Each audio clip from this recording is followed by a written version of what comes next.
As we grow older, we often lose the extreme ends of our hearing spectrum. So, how many of the following sounds can you hear? How old are your ears? Okay, if you can hear 8,000 Hz, you're both alive and not hearing impaired. But let's keep raising the frequency.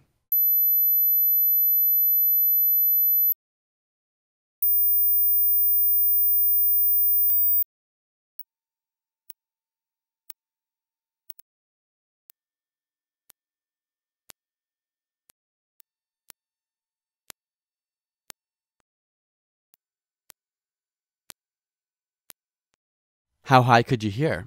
If you could hear all of those frequencies, you're probably under 20 years old, but that won't last forever. Unlike other organs such as the liver or skin, the inner ear does not have the capacity to regenerate. In your ear, there are thousands of tiny nerve cells called hair cells. These are responsible for picking up different frequencies and sending the signal to the brain where it's processed. But as you age, the continual exposure to noise and loud sounds can break, bend, and destroy these cells. So why do the high frequencies go first? It turns out that the hairs tuned to high pitches are the first to encounter sound waves. As a result, they experience more stress and tend to degenerate earlier, which is why the older you are, the harder it is to hear high pitches. Got a burning question you want answered? Ask it in the comments or on Facebook and Twitter, and subscribe for more weekly science videos.